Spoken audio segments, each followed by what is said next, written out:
हम आए हैं एक नई वीडियो के साथ। और आज जो मैं वीडियो बनाने वाली हूँ उसमें भी कोई ना कोई एम तो होगा ही। जी हाँ, आज जो वीडियो है उसमें भी कोई एम है। एक बार एक मूर्तिकार होता है और वो कुछ ही दिनों पहले अच्छे से मूर्ति बनाना सीखा होता है। तो जब वो अपनी पूरी शिक्षा लेकर अपने गांव की तरफ जा रहा होता है तो रास्ते में उसे एक जंगल मिलता है। जंगल से पार होकर ही उसे अपने गांव जाना होता है। तो जब वो जंगल के पार होने के लिए जंगल से उसे गुजरना होता है, तो जब वो जंगल की तरफ जाता है उसे रास्ते में एक अच्छा सा बड़ा पत्थर दिखता है।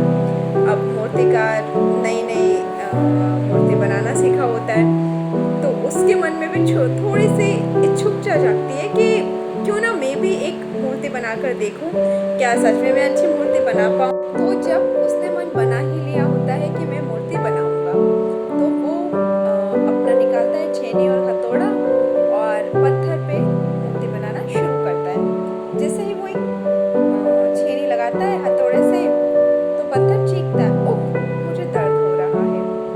फिर वो दूसरी छेनी मारता है पत्थर को, फिर पत्थर बोलता है, ओह मुझे दर्द हो रहा है।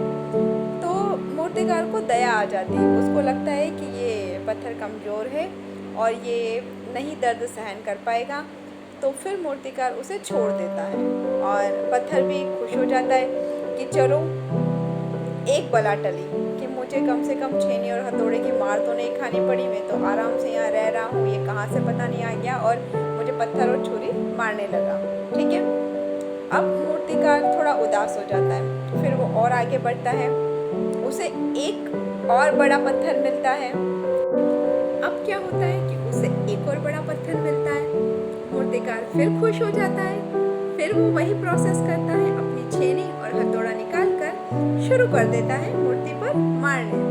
और पत्थर को जैसे जैसे वो छेनी और उससे मारता है, पत्थर को दर्द भी हो रहा होता है, लेकिन फिर भी वो चुपचाप दर्द सहते सहते देखता है कि मूर्तिकार आखिर मेरे साथ कर क्या रहा है।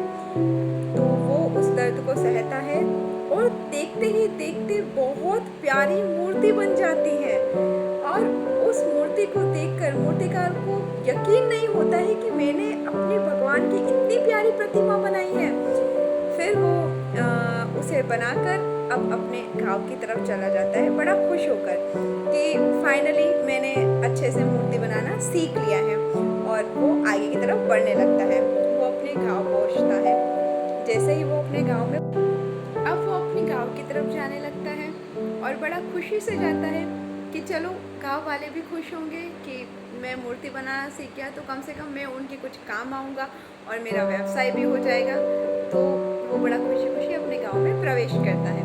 जब वो अपने गांव में प्रवेश कर रहा होता है तो वहाँ बहुत सुंदर मंदिर की रचना हुई होती है। अब मंदिर की रचना तो हो चुकी होती है और उन्हें एक मूर्ति की ज़रूरत पड़ती है। तो मूर्तिकार को देखकर गांव वाले सोचते हैं कि हमारे गांव में ये मूर्तिकार भी आ गया है, तो क्यों ना इसी से मूर्ति बनवा ली जाए।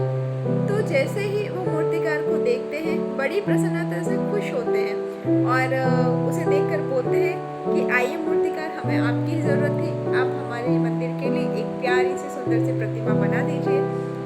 तो ये सुनकर मूर्तिकार और खुश हो जाता है।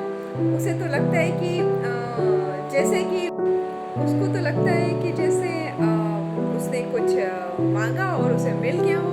वो बड़ा खुशी से गांव वालों को बताता है कि जब मैं आ रहा था तो मैंने रास्ते में ही एक प्यारी सी प्रतिमा बनाई है।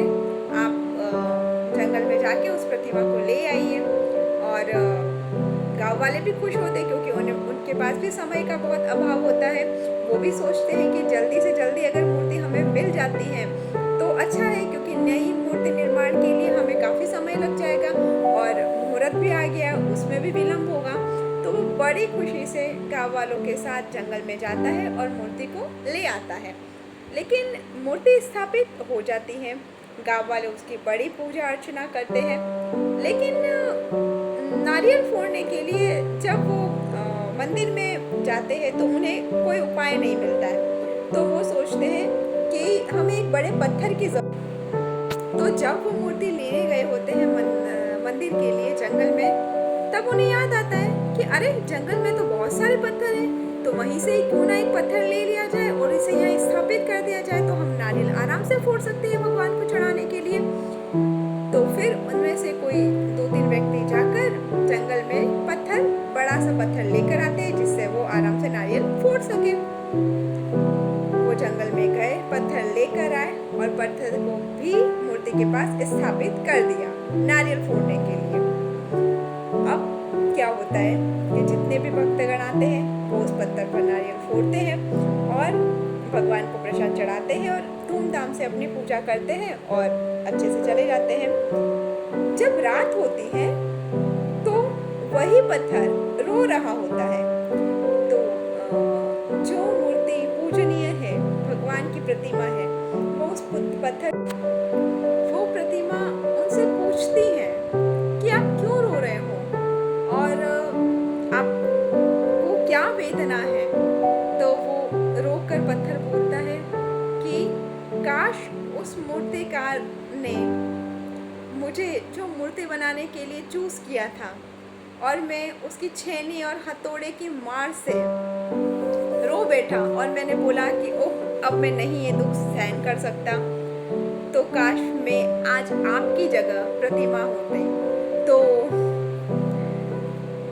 प्रतिमा जो हमारे भगवान की थी वो हंसे और बोले कि उसी प्रकार जीवन में जो दुख आता है वो हमें कुछ ना कुछ बनाकर ही जाता है। हमें दुख सहने की हिम्मत होनी चाहिए, क्योंकि लाइफ ऐसी है कि बिना संघर्ष किए कोई महान नहीं बनता। लाइफ में अगर आप संघर्ष करना सीख गए तो आप खुशी खुशी व्यतीत कर लोगे, और अगर हर चीज़ के लिए दुखी रहे कि ये नहीं हुआ वो नहीं हुआ, तो फिर आपकी लाइफ धीरे धीरे करके ख़त्म होगी। क्योंकि ये जो समय है वो हमारे पास बहुत कम है और इसी समय में हमें जीना भी है, लड़ना भी है और बढ़ना भी है। तो क्यों ना हम अपनी लाइफ को क्यों वेस्ट होने दें, अपने टाइम को क्यों वेस्ट होने दें, कुछ ना कुछ संघर्ष करते रहो। हमारी लाइफ है, किसी और की थोड़ी ना है जो हम उसे वेस्ट कर दें, और लाइफ केवल एक बार मिलती है और जो संघर्ष करता है वही महान होता है। जय जिनेन्द्र।